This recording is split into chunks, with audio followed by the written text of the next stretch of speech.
અને ત્યારે સુદામાએ કીધું છે કે ના ના કશું નથી આપ્યું, હું તો એમ જ મળવા આવ્યો હતો. હું તો એમ જ મળવા આવ્યો હતો. અને સુદામા પોતાની બગલમાં છે ને આ નાનકડી અમથી તાંદુલની પોટલી સાચવીને સંતાડી રહ્યા છે કે ક્યાંક આ જોઈ જશે ને તો આને દર્શન થશે ને તો પછી એને દુઃખ થશે કે એનો મિત્ર આ તકલીફમાં છે. હા, અને આ રાજાધિરાજ છે જેના સુવર્ણના દરવાજા છે, સુવર્ણના મહેલ છે, બેસવા માટે સોનાના ઢોલિયા છે. હા, અને એની આટલી અનેકો રાણીઓ છે. એ રાજાધિરાજને હું આટલી નાની અમથી તાંદુલની પોટલી આપીને શું ભેટ આપું?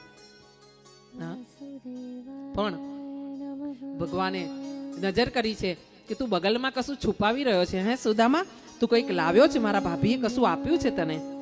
અને દર્શન કરજો અહીંયા કે ભગવાને સુદામાના હાથમાંથી પેલી તાંદુલની નાની પોટલી છીનવી લીધી છે અને છીનવીને પછી એમે ખોલી છે. ખોલીને નજર કરી છે. આહા, શું દરિદ્ર છે.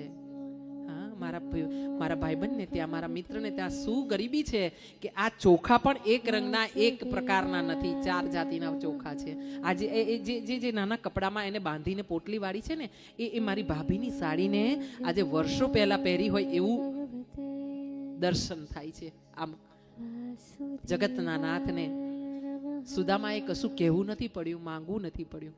હા, એટલે કહેવાય ને કે બલ કરીને કોઈ વધી ન શકે, બલ કરીને એક રાવણ વધ્યો, એને પલમાં રંકા ખોઈ. અને કહેવાય કે તમે મોટા હોવ ને, મોટાનું બિરુદ સંભાળતા આવડવું જોઈએ તમને.